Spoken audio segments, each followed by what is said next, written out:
হচ্ছে। আমি নিজেও অনেকবার চায়নাতে গেছি। আসলে আমি চায়নার অনেক বড় বড় নাম করা 3টি প্রতিষ্ঠানের সাথে দীর্ঘ 16 বছর যাবৎ কাজ করছি, এবং আমি অনেকবার চায়নাতে গেছি। চায়নার বিভিন্ন প্রদেশে যাওয়ার সৌভাগ্য হয়েছে। এখানে আপনারা জানেন ব্যবসার জগতে চায়না এক নাম্বার।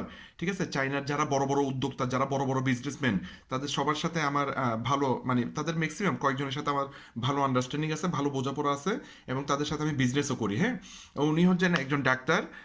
ওনার সাথেও আমার ভালো যোগাযোগ আছে, এবং উনিও একজন সায়েন্টিস্ট, ওনার সাথেও আমার ভালো যোগাযোগ আছে। ঠিক আছে, এই ধরনের বিশ্বের অন্যান্য দেশের যেমন রাশিয়া, বেলারুশ, তারপর এটা ইন্দোনেশিয়া, ভিয়েতনাম, বিভিন্ন জায়গার মানে মানুষের সাথে আসলে আমার মানে পরিচয় আছে বা ভালো একটা সম্পর্ক আছে। এটা উদ্যোক্তাদের একটা সম্মেলন ছিল চায়নাতে। প্রায় 50টা দেশের যারা বড় বড় উদ্যোক্তা তারা আসছিল। বাংলাদেশ থেকে আমরা 88 জন উদ্যোক্তা এখানে গিয়েছিলাম, হ্যাঁ, বিজনেসম্যান গিয়েছিলাম, এবং এভাবে অনেকগুলো জায়গায় আমি পুরস্কৃত হয়েছি। এবং